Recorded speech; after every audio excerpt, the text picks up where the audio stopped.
اب ہم شروع کرتے ہیں یونس علیہ السلام کا قصہ۔ یونس علیہ السلام ایک عظیم اور کریم نبی تھے۔ ان کا قصہ قرآن کریم میں ایک انوکھا قصہ ہے۔ آپ کے والد کا نام متا تھا اور آپ سیدنا ابراہیم علیہ السلام کی نسل سے تھے۔ آپ کا ایک نام ذوالنون بھی ہے، یعنی مچھلی والے۔ النون کا مطلب ہے مچھلی۔ اسی طرح آپ کو صاحب الحوت بھی کہا جاتا ہے۔ اللہ تعالیٰ نے آپ کو ان سب ناموں سے پکارا ہے۔ آپ کو ایک عظیم بستی کی طرف مبعوث کیا گیا۔ اس بستی کا نام نینوا تھا۔ یہ عراق کے شمال میں واقع تھی، موصل کے بالمقابل تھی۔ ان دونوں کے درمیان دریائے دجلہ واقع تھا۔ موصل دریائے دجلہ کے کنارے واقع تھا، جبکہ اس کے بالکل سامنے نینوا کی بستی تھی۔ امام ابن کثیر رحمت اللہ علیہ نے نینوا کے بارے میں اور ان آثار و باقیات کے بارے میں لکھا ہے جو ان کے زمانے میں موجود تھیں۔ وہاں کچھ بت تھے جو اوندھے منہ گرے پڑے تھے۔ اللہ تبارک و تعالی نے یونس علیہ السلام کو نینوا کی طرف رسول بنا کر بھیجا۔ سورۃ الصافات آیت 139 میں ہے، اور بے شک یونس رسولوں میں سے تھے۔ آگے اللہ آیت 147 میں فرماتے ہیں، اور ہم نے اسے 1,00,000 بلکہ اور زیادہ آدمیوں کی طرف بھیجا۔ یعنی ان کی تعداد 1,00,000 سے زیادہ تھی۔ رہا یہ سوال کہ لاکھ سے کتنے زیادہ تھے، اکثر علماء کرام نے وضاحت کی ہے کہ وہ 1,00,000 سے قریباً 20,000 زیادہ تھے۔ اس طرح بستی والوں کی تعداد 1,20,000 تھی، اور یہ سب کے سب کفر پر تھے۔ یونس علیہ السلام انہیں سال ہر سال دعوت دیتے رہے، لیکن وہ اپنے کفر ہی پر ڈٹے رہے۔ پھر انہوں نے سیدنا یونس علیہ السلام پر ظلم و جبر شروع کر دیا، انہیں دھمکیاں دی، مصائب و آلام سے دوچار کیا۔ مطلب یہ کہ جس طرح دوسرے انبیاء کرام کے ساتھ کیا گیا، ان کے ساتھ بھی وہی سلوک ہوا۔ آخر آپ نے اپنی قوم کو اللہ کے عذاب سے آگاہ کرتے ہوئے اعلان فرما دیا کہ فلاں دن تم پر عذاب آ جائے گا۔ پھر خود غصے کی حالت میں اس بستی سے نکل گئے، جبکہ اللہ تعالیٰ نے انہیں متعین دن کی مہلت دینے کی اجازت تو دی تھی، لیکن اس بستی سے نکل جانے کا حکم نہیں دیا تھا۔ جب آپ نے انہیں یہ مہلت سنائی تو خود غصے کی حالت میں بستی سے نکل گئے۔ سورہ انبیاء آیت 87 میں اللہ تعالیٰ فرماتے ہیں، مچھلی والے کو یاد کرو جبکہ وہ غصے سے چل دیا اور خیال کیا کہ ہم اسے نہ پکڑ سکیں گے۔ اس آیت کی تفسیر میں امام رازی رحمہ اللہ لکھتے ہیں، جس نے یہ گمان کیا کہ اللہ تعالیٰ اسے پکڑنے کی قدرت نہیں رکھتا، وہ آدمی کافر ہے۔ سیدنا امیر معاویہ رضی اللہ عنہ سے روایت ہے، انہوں نے سیدنا ابن عباس رضی اللہ عنہما سے کہا، آج رات قرآن کریم کی چند آیات کے معانی میں الجھ کر رہ گیا ہوں۔ مجھے کوئی راستہ سجھائی نہیں دے رہا کہ اس الجھن سے کس طرح نکلوں۔ مجھے بس آپ ایسے نظر آتے ہیں جو ان آیات کا مطلب بتا سکتے ہیں۔ کم از کم میں ان آیات کی تفسیر اور تعبیر نہیں سمجھ سکا۔ ابن عباس رضی اللہ عنہما نے پوچھا، وہ کون سی آیات ہیں؟ سیدنا امیر معاویہ رضی اللہ عنہ کہنے لگے، یونس علیہ السلام کا یہ خیال کرنا کہ اللہ تعالیٰ ان پر قدرت نہیں رکھتے۔ یہ سن کر سیدنا ابن عباس رضی اللہ عنہما نے فرمایا، اس سے مراد یہ نہیں۔ یہ لفظ قدر یہاں تنگی کے معنی میں آیا ہے، قدرت اور طاقت رکھنے کے معنی میں نہیں۔ اللہ تعالیٰ نے قدر بمعنی تنگی اور قدر بمعنی قدرت دونوں کا استعمال کیا ہے۔ تنگی کے معنی کی مثال سورۃ الطلاق آیت نمبر 7 میں ہے، اور جس پر اس کے رزق کی تنگی کی گئی ہو، اسے چاہیے کہ جو کچھ اللہ تعالیٰ نے اسے دے رکھا ہے اسی میں سے اپنی حیثیت کے مطابق دے۔ تو اس آیت میں بھی یہی معنی مراد ہے کہ انہوں نے گمان کر لیا ہم ان پر تنگی نہیں کریں گے، یعنی ان کا خیال یہ تھا کہ اگرچہ وہ اللہ تعالیٰ کی اجازت کے بغیر نکل کھڑے ہوئے ہیں، پھر بھی اللہ ان پر تنگی نہیں کریں گے، کیونکہ وہ اللہ کے ایک معزز نبی اور رسول ہیں، اور ان کی قوم کے لوگ اللہ کی گرفت اور اس کے عذاب کے مستحق ہیں۔ انہی پر اللہ کا عذاب نازل ہونے والا ہے۔ اس عذاب کی خبر انہیں پہلے ہی سنا دی گئی ہے اور مہلت دے دی گئی ہے، مگر وہ خود اگرچہ اللہ کی اجازت کے بغیر ہی چلے آئے ہیں، پھر بھی انہیں سرزنش نہیں کی جائے گی اور وہ کسی گرفت میں نہیں آئیں گے۔ اللہ تعالیٰ ان کے لیے کوئی تنگی نہیں فرمائیں گے۔ اللہ تعالیٰ سورۃ الانبیاء آیت 87 میں فرماتے ہیں، اس نے خیال کیا کہ ہم اسے پکڑ نہیں سکیں گے۔ مطلب یہ کہ ہم انہیں کوئی سزا نہیں کریں گے اور ان پر کسی طرح کی تنگی نہیں کریں گے، اور وہ سمندر کی طرف چل دیے۔ انہی دنوں میں عذاب الہی کی کچھ علامات نینوا بستی پر ظاہر ہونا شروع ہو گئیں۔ ایک بہت بڑا سیاہ بادل ان کی طرف بڑھنے لگا۔ اس بادل میں آگ کے شعلے دکھائی دینے لگے۔ ان لوگوں نے یہ بادل ان متعین دنوں میں سے پہلے ہی دن دیکھ لیا۔ اس کو دیکھتے ہی وہ سمجھ گئے کہ جس طرح سیدنا یونس علیہ السلام نے انہیں آگاہ کیا تھا، یہ عذاب ان پر نازل ہو کر رہے گا، اور جو عذاب سیدنا لوط علیہ السلام کی قوم پر آیا تھا وہ اس کے بارے میں بھی اچھی طرح جانتے تھے۔ وہ بستی ان کی بستی کے قریب ہی تھی، اس لیے وہ ڈر گئے۔ ان کے سردار جمع ہوئے اور کہنے لگے، جیسے تم سے پہلے لوگوں پر عذاب اترا کرتے تھے، تم پر بھی یہ نازل ہو کر رہے گا، جلدی کرو، سب جمع ہو جاؤ۔ چنانچہ انہوں نے اس بات پر اتفاق کر لیا کہ سیدنا یونس علیہ السلام نے بالکل سچ فرمایا تھا۔ اللہ کی قسم، یہ بالکل وہی عذاب ہے، تم اللہ کے عذاب سے نجات نہیں پا سکو گے۔ اس سے بچنے کی ایک ہی صورت ہے کہ تم ایمان لے آؤ اور توبہ کر لو۔ اس طرح وہ سب کے سب ایمان لے آئے، لیکن سیدنا یونس علیہ السلام وہاں موجود نہیں تھے۔ ان کی عدم موجودگی میں یہ سب کے سب یعنی 1,20,000 افراد ایمان لے آئے۔ انہوں نے پیوند لگے کپڑے پہنے اور اللہ کے حضور عاجزی، انکساری اور آہوزاری شروع کر دی، رونے لگے، اللہ سے بخشش مانگنے لگے، پھر اسی حالت زار میں باہر کھلے میدان کی طرف نکل آئے۔ ان کے سرداروں نے سب کو الگ الگ کر دیا، یہاں تک کہ ماں اور بیٹے کو بھی جدا کر دیا۔ سب اپنی اپنی جگہ پر یعنی ماں اپنی جگہ پر اور بیٹا اپنی جگہ پر آہوزاری کرنے لگے تاکہ ان پر اللہ تعالی کی رحمت نازل ہو جائے۔ یہ عذاب 3 دن تک ان کے سروں پر منڈلاتا رہا، اور یہ بھی مسلسل آہوزاری کرتے رہے، اپنی عاجزی ظاہر کرتے رہے، معافیاں مانگتے رہے۔ آخرکار اللہ تعالیٰ نے ان پر رحم و کرم فرما دیا اور عذاب کو ان سے پھیر دیا۔ اللہ تعالیٰ سورہ یونس آیت 98 میں فرماتے ہیں، چنانچہ کوئی بستی ایمان نہ لائی کہ ایمان لانا اس کے لیے فائدہ مند ہوتا سوائے یونس کی قوم کے۔ مطلب یہ کہ سابقہ امتوں میں سے کسی کے بارے میں یہ سننے میں نہیں آیا کہ پوری قوم ایمان لے آئی ہو۔ تمام بستیوں میں ایک بھی بستی ایسی نہیں تھی، بس ایک یونس علیہ السلام کی قوم ایمان لے آئی۔ اللہ تعالیٰ سورہ یونس آیت 98 میں فرماتے ہیں، جب وہ ایمان لے آئے تو ہم نے رسوائی کے عذاب کو دنیاوی زندگی میں ان پر سے ٹال دیا اور ان کو ایک وقت تک کے لیے زندگی سے فائدہ اٹھانے کا موقع دیا۔ مطلب یہ کہ ہم نے انہیں دنیاوی زندگی کا لطف اٹھانے کا موقع دیا۔ اب اس قوم پر قیامت کے دن تک عذاب نہیں اترے گا۔ علامہ ابن کثیر رحمت اللہ علیہ فرماتے ہیں، اس آیت کریمہ کا مفہوم یہ ہے کہ کسی بستی کے تمام باشندے کسی نبی پر کبھی ایمان نہیں لائے، یا تو سب نے کفر کیا یا پھر اکثر نے کفر کیا۔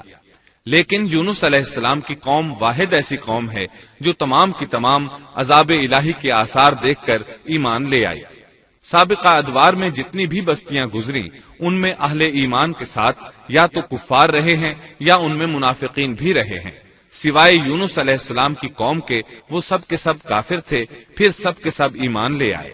یہ اللہ تعالیٰ کے عجائبات میں سے ہے اور اس کی قدرت اور رحمت کی نشانیوں میں سے ہے۔ اب دوسری طرف کی سنیے، یونس علیہ السلام کو کچھ معلوم نہیں تھا کہ ان کی قوم کے ساتھ کیا ہوا۔ آپ تو غصے کی حالت میں بستی سے نکل کر سمندر کی طرف چلے آئے تھے۔ آپ ایک کشتی کی طرف آئے، اس میں سواریاں اور ساز و سامان لگا ہوا تھا۔ اللہ تعالیٰ سورۃ الصافات آیت 140 میں فرماتے ہیں، جب وہ بھاگ کر بھری کشتی پر پہنچے، کشتی روانہ ہوئی، موجیں اٹھیں، سمندر میں طغیانی آئی، یوں لگتا تھا کہ بس ابھی غرق ہوئے۔ کہنے لگے، بوجھ ہلکا کرو، اپنا ساز و سامان سمندر میں پھینک دو۔ چنانچہ انہوں نے اپنا اپنا ساز و سامان سمندر میں پھینک دیا۔ اس طرح کشتی کچھ ہلکی ہو گئی، لیکن ضرورت کے مطابق ہلکی نہ ہو سکی۔ اب وہ کہنے لگے، کسی کو سمندر میں گرانا ضروری ہے تاکہ کشتی مزید ہلکی ہو جائے، ورنہ یہ ڈوب جائے گی۔ جلدی کرو، قرعہ ڈالو۔ جس کے نام کا قرا نکلتا جائے اسے سمندر میں گراتے جاؤ اور بار بار یہ عمل دہراتے جاؤ یہاں تک کہ کشتی ہلکی ہو جائے۔ چنانچہ قرا ڈالا گیا۔ سب سے پہلے یونس علیہ السلام کا نام نکلا۔ سب کہنے لگے نہیں، یہ تو ایسے نہیں ہیں، ان کے چہرے پر تو سجدوں کے نشانات ہیں، انہیں رہنے دو، پھر قرا ڈالو۔ چنانچہ پھر قرا ڈالا گیا، پھر انہی کا نام نکلا۔ سب نے تعجب کیا۔ تیسری مرتبہ پھر قرا ڈالا گیا، اس بار پھر یونس علیہ السلام ہی کا نام نکلا۔ اللہ تعالیٰ سورۃ الصافات آیت 141 میں فرماتے ہیں، پھر قرآن اندازی ہوئی تو یہ مغلوب ہو گئے۔ ہر بار انہی کا نام نکلا۔ آخر کار ان لوگوں نے انہیں پکڑ کر سمندر میں گرا دیا۔ تو پھر انہیں مچھلی نے نگل لیا۔ حوت بڑی مچھلی کو کہتے ہیں۔ اللہ تعالیٰ نے حوت کو القاء فرمایا، انہیں کھانا نہیں، نہ ان کے جسم کو کوئی گزند پہنچے۔ یہ اس مچھلی کو اللہ تعالیٰ کے احکامات تھے۔ اللہ تعالیٰ سورۃ الصافات آیت 142 میں فرماتے ہیں، تو پھر انہیں مچھلی نے نگل لیا اور وہ خود اپنے آپ کو ملامت کرنے لگے۔ یعنی وہ سمجھ گئے کہ بار بار جو ان کا نام قرآن اندازی میں نکلتا رہا ہے تو وہی مقصود ہیں، چنانچہ خود کو ملامت کرنے لگے، اور یہ ملامت توبہ کی ابتدا ہے کہ انسان خود کو ملامت کرتا ہے۔ اب یونس علیہ السلام مچھلی کے پیٹ میں تھے۔ اللہ کی قدرت، آپ مچھلی کے پیٹ میں 3 دن تک رہے۔ بعض روایات میں 7 دن اور زیادہ سے زیادہ مدت 40 روز آئی ہے۔ آپ نے مچھلی کے پیٹ میں اللہ تعالیٰ کو پکارا۔ اللہ سورۃ الانبیاء آیت 87 میں فرماتے ہیں، آخر کار وہ اندھیروں کے اندر سے پکار اٹھے۔ علماء نے یہاں 3 اندھیروں کا ذکر کیا ہے، مچھلی کے پیٹ کا اندھیرا، سمندر کا اندھیرا اور رات کا اندھیرا۔ گویا ان پر یہ سارے اندھیرے اکٹھے ہو گئے تھے۔ اللہ سورۃ الصافات آیت 143 اور 144 میں فرماتے ہیں، پس اگر یہ پاکی بیان کرنے والوں میں سے نہ ہوتے تو لوگوں کے اٹھائے جانے کے دن تک اس کے پیٹ ہی میں رہتے۔ مطلب یہ کہ اگر آپ اللہ تبارک و تعالی کی تسبیح نہ بیان کرتے تو مچھلی کے پیٹ ہی میں رہتے۔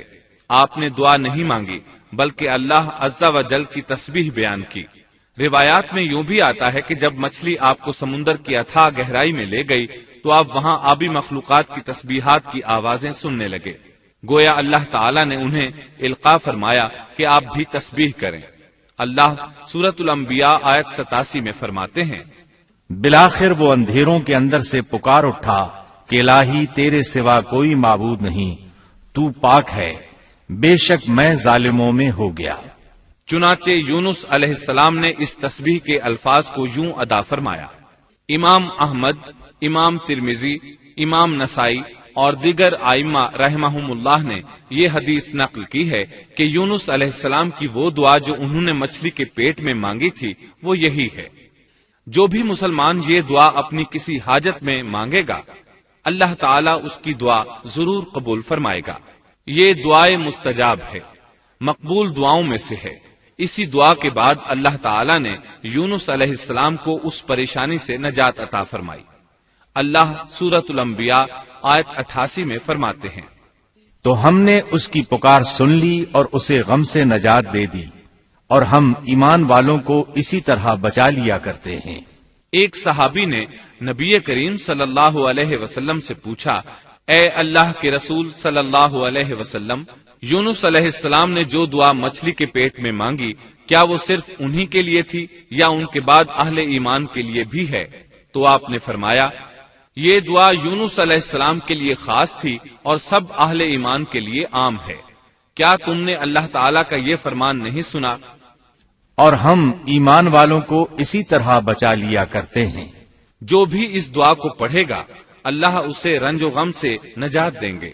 ایک قول کے مطابق تقریباً 40 روز آپ کی شب و روز یہی دعا رہی۔ اس مدت کے ختم ہونے پر اللہ تعالیٰ نے آپ کی دعا کو قبولیت بخشی۔ مچھلی ساحل پر پہنچی، انہیں کنارے پر ڈالا اور واپس چلی گئی۔ اس بات کو اللہ تعالیٰ نے سورۃ الصافات آیت 145 میں یوں بیان فرمایا ہے، بس اسے ہم نے چٹیل میدان میں ڈال دیا اور وہ اس وقت بیمار تھے۔ آپ وہاں اسی طرح لیٹے رہے۔ پھر اللہ کی قدرت سے آپ کے قریب ایک بیلدار درخت اگا، جیسا کہ سورۃ الصافات آیت 146 میں ہے۔ اور اس پر سایہ کرنے والا ایک بیلدار درخت ہم نے اگا دیا۔ اس کدو کے درخت کے متعلق مورخین کا کہنا ہے کہ اللہ تعالیٰ نے اس درخت کا انتخاب اس لیے فرمایا تھا کہ اس درخت کے پتے چوڑے ہوتے ہیں، ان کے سائے میں انہیں ڈھانپ دیا گیا تاکہ ہوا سے اذیت نہ پہنچے، اس لیے کہ ان کے جسم سے جلد اتر گئی تھی۔ پھر اس درخت سے خوشکن خوشبو بھی آتی تھی، اس خوشبو نے انہیں فرحت بخشی۔ پھر کدو کی خوشبو میں ایک خصوصیت یہ تھی کہ حشرات الارض کو دور رکھتی ہے۔ اللہ تعالیٰ نے انہی خصوصیات کی وجہ سے اس بیلدار درخت کا انتخاب فرمایا تھا تاکہ آپ ہر طرح کی تکلیف سے محفوظ رہیں۔ یہ ہے اللہ کی قدرت، سبحان اللہ۔ اسی طرح مفسرین یہ بھی کہتے ہیں کہ اللہ تعالیٰ نے ان کے پاس ایک پہاڑی بکری بھیج دی، وہ آپ کے قریب آتی اور آپ کے سر کے اوپر اپنی ٹانگیں پھیلائے کھڑی ہو جاتی، اس طرح اس کے تھن آپ کے منہ میں چلے آتے اور آپ ان سے خواہش کے مطابق دودھ پیتے۔ یہ تھا آپ کا کھانا اور پینا۔ رفتہ رفتہ آپ کی حالت بہتر ہو گئی، توانا اور تندرست ہو گئے، پھر آپ اٹھنے کے قابل ہو گئے، اور یہ سب اللہ تعالیٰ کی مہربانی سے ہوا۔ جب آپ کی صحت لوٹ آئی تو اللہ تعالیٰ نے آپ کو پھر آپ کی قوم کی طرف بھیجا، جیسا کہ سورۃ الصافات آیت 148 میں ہے، اور ہم نے اسے 1,00,000 بلکہ اور زیادہ آدمیوں کی طرف بھیجا، پس وہ ایمان لے آئے اور ہم نے انہیں ایک زمانے تک عیش و عشرت دی۔ وہ سب کے سب آپ پر ایمان لے آئے تھے۔ اللہ تعالیٰ نے اس قصے کے ذریعے نبی کریم صلی اللہ علیہ وسلم کو اشارہ فرمایا ہے کہ دعوت دیتے ہوئے اکتانا نہیں۔ اللہ سورۃ القلم آیت 48 میں فرماتے ہیں، اور مچھلی والے کی طرح نہ ہو جائیے، ان لوگوں کو دعوت حق دیتے رہیے، دیکھیے وہ سال ہر سال دعوت دیتے رہے لیکن اکتائے نہیں، ان سے مایوس نہیں ہوئے، ان کی پوری بستی میں سے ایک بھی ان پر ایمان نہیں لایا تھا، لیکن جب ان سے مایوس ہو گئے تو انہیں اللہ کے عذاب سے آگاہ کر دیا اور منہ پھیر کر چل دیے تو وہ سب کے سب ایمان لے آئے۔ اللہ تعالی سورۃ القصص آیت 56 میں فرماتے ہیں، آپ جسے چاہیں ہدایت نہیں دے سکتے، بلکہ اللہ تعالیٰ ہی جسے چاہتا ہے ہدایت دیتا ہے۔ اس قصے میں بہت بڑا سبق ہے کہ کسی بھی حالت میں اللہ کی رحمت سے مایوس نہیں ہونا چاہیے اور نہ ہدایت کے معاملے میں اپنی ذات پر بھروسہ کرنا چاہیے۔ ہدایت تو بس صرف اللہ تعالیٰ ہی کی طرف سے ہے، آپ کے ذمے تو پیغام حق پہنچا دینا ہے۔ اللہ سبحانہ و تعالیٰ کے ذمے ہدایت سے نوازنا ہے۔ اللہ تعالیٰ نے انہیں پاک صاف بنا دیا، انہیں چن لیا۔ اللہ خود ہی سورۃ القلم آیت 50 میں وضاحت فرماتے ہیں، اسے اس کے رب نے پھر نوازا اور اسے نیک لوگوں میں کر دیا۔ امام مسلم نے ایک حدیث روایت کی ہے کہ نبی کریم صلی اللہ علیہ وسلم نے فرمایا، تم میں سے کوئی شخص ہرگز یہ نہ کہے کہ میں یعنی محمد یونس بن متا سے بہتر ہوں، یعنی یوں نہ کہے کہ میں سیدنا یونس علیہ السلام سے افضل ہوں، وہ اس طرح کہ وہ تو اپنی قوم کے ایمان لانے سے مایوس ہو گئے تھے اور میں مایوس نہیں ہوں، اس طرح بالکل نہ کہے، کیونکہ بالآخر اللہ تعالیٰ نے آپ کو چن لیا اور برگزیدہ بنا لیا اور صالحین میں داخل کر لیا۔ اس واقعے میں نبی کریم صلی اللہ علیہ وسلم کو جو ہدایت دی گئی ہے اس کا ذکر سورۃ القلم آیت 41 میں آتا ہے، پس تو اپنے رب کے حکم کا صبر سے انتظار کر اور مچھلی والے کی طرح نہ ہو جا۔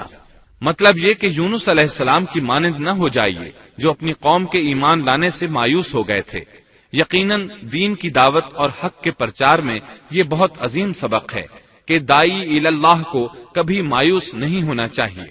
یونس علیہ السلام کا قصہ ختم ہوا